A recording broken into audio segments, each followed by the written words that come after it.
What's up, guys? Coming to you from Pennsylvania. I'm on my way back home, uh, and finally glad to have internet again. So I want to come to you and talk to you about Teen Titans. So I really enjoyed this issue. I really enjoyed it. I did not enjoy the previous run of Teen Titans. One Starfire was not good. Raven was not good. Beast Boy was okay. I hate that they de-aged all of them, and I'm really glad that they're re-upping their age for Justice League, Odyssey, and Titans. But I wanted to compare. I did not enjoy the Titans book. I did not enjoy it at all, which is really sad because it had some of my favorite characters in it. I mean, it still needs Cyborg and Starfire, in my opinion, but that's okay. I enjoyed the previous Titans. So the Rebirth Titans was fantastic. And I think the problem is that the writer, he wanted them to be more serious. I was like, you don't understand the purpose of Titans. He's like, well, I want them to be more like the Justice League. And I was like, that's not the purpose of the Titans. You know, if you want to write the Justice League, go write the Justice League. But if you want to write the Titans, you got to get the characters. Because the Titans have always been more for the relationship, more than anything else. So if you're going to use those same characters and call it a Titans book, it's got to be about the relationships between the characters. And the relationships were all off. They were way off. They have very specific relationships, just like regular people do. Like, you know, I have a relationship with all my friends, and they're special and unique in that way. And if that just suddenly changes, if nothing, without any explanation, like, that would be really, really freaky. Like, it doesn't work that way. So you want to keep the relationships the same because that's important to Titans. It's not important to the Justice League. So how, except for like Wonder Woman, Batman, Superman, those three, but how Wally reacts to some of them, you know, we like it to be the same, but it doesn't have to be. How Jordan responds to some of the others doesn't matter. You know, we can add new because they don't spend that much time together. So to some extent, some of the relationships are okay to mix around without explanation because we just, oh well, something happened with the Justice League. They're the big dudes. They are good friends, but the Titans was about the relationship. It was about the relationship, whereas the Justice League was not. So let's get into New Teen Titans, why this book was so much better. There was so much character development in this. Now, I've seen a lot of criticism, and I completely agree. Why is she 4,000 years old? That's not a teenager. That's not a teenager. There's no way that I could go back to acting like a teenager as old as I am now. Like, there's no way. I don't think like a teenager. That's been forever ago. And for this character, again, now if they had made it where she kind of goes back and forth between her mystic personality and the character that's been possessed, maybe, but they didn't, and maybe they will. I don't know. I don't know much about the Djinn. The rest of this is fine. A lot of people apparently got this for Lobo's daughter, which I couldn't care less about. Not that she wasn't interesting in the book, I just don't care. Like, never really cared for Lobo in general. But what I loved about this book was it was fun, it was lighthearted, the kids were just kind of going in, and they were constantly bickering it with each other.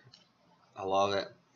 But in Roundhouse, I'm like, is this like another version of Ball Boy? Like, why is he just round himself up in a ball and bounce around? That's so stupid. But, you know, the reason he's there is because of Wally West too, which I'm so glad that they're changing his character a little bit, or developing his character a little bit, I should say. Because him as like the sidekick of Flash just hasn't really worked. I want him to be the sidekick of Flash, but he doesn't get as much development, because once you bring Wally West back, like Wally West 2 just isn't as important, and that's sad because I really want this Wally. I want Wally West 2 to do well. I think he should get his own name, not the Flash.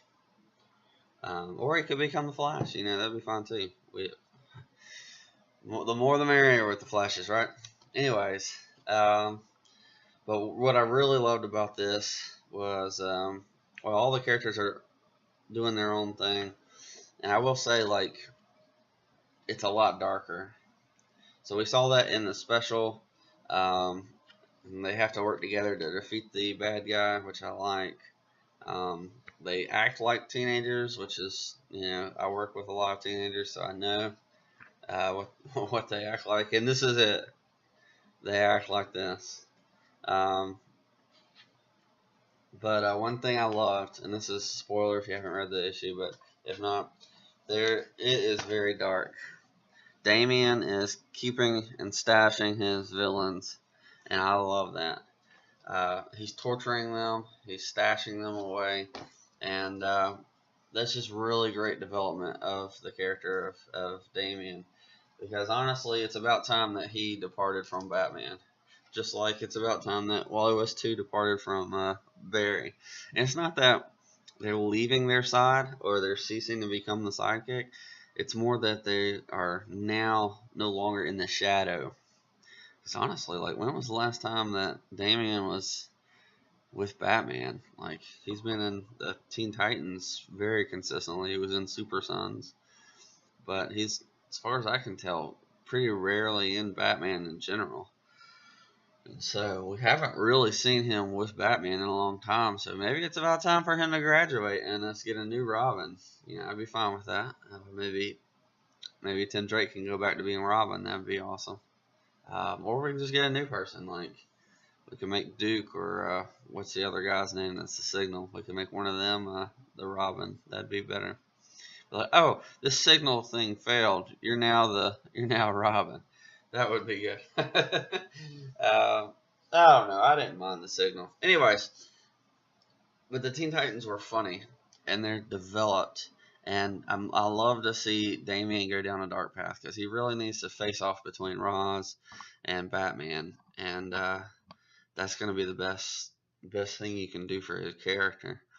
And I love that they're doing that. I love that they're doing it, because you have, like, the good Robin and then the bad Robin, then the good Robin and then the bad Robin. And so, and bad, I mean, like, closer to the line of evil, but still a good character. So he's going to have to balance with that. Does he want to follow after his dad? Does he want to follow after Roz? I think it was really greatly developed in Batman Beyond, where he becomes the new Roz. That's what I want to see him. I want to see him kill his grandfather and become the next Ra's al Ghul and fight his dad, just like Jason Todd has done. That would be awesome. That would be awesome. And honestly, like, Ra's al Ghul could still show back up every now and then. You know, because we have the Lazarus Pits, and, you know, see him fighting his predecessor, but or even his predecessor coming back and teaming up with him to fight Batman sometimes. That'd be really interesting. But I think Damian should go ahead and he needs to grow up, be a little bit taller, be a man, because I think that would be a good development of him, and become new Roz. But I love the Titans. The characters were funny. They were fun to watch. They acted like their age. And it was more about the relationships. It was more about how they interacted together. And excuse me, that's always been the mainstay of the Titans. It's always been the mainstay of the Titans. So I was really disappointed that the Teen Titans, who has a whole bunch of characters that no one's ever heard of, and a whole bunch of, like, C-level characters, C or D level characters, and they're better than the Titans, who are A-listers in my mind. You have Nightwing, A-lister, Raven, Beast Boy, B-lister, solid B-lister. Miss Martian, solid C-lister. She might be a B-lister, but if she were used more often. Wonder Girl, solid A-lister. But they were off. They weren't good. They created a new character, and I liked him. I liked him and Beast Boy and Raven, and they were awesome. They were pretty good, although Raven wasn't really herself. Raven's never been a boastful one. She's always one that's kind of in the shadows. She's there, but she doesn't do much because she's a pacifist. So she helps people. She doesn't, but she doesn't let even happiness or pride get in the way, because those emotions will let her father come out. So I didn't really like that. I didn't like the way they did Miss Martian, because she's very bubbly. She's supposed to be the next Starfire, and just a little bit toned down from Starfire. She's seeking friendship. Starfire just seeking safety. And so there's a little difference. I mean, Starfire wants friendship too. She wants to be friends with everybody there, but not as much as Miss Martian. Miss Martian has no friends. Starfire had a family, at least. So, anyways, I love the Teen Titans. I'll definitely be reading the next issues, see how it goes. I didn't have high hopes for it, but definitely exceeded my hopes, and I'm loving that DC's doing that. So that's all I got. So I will catch you next time. Peace.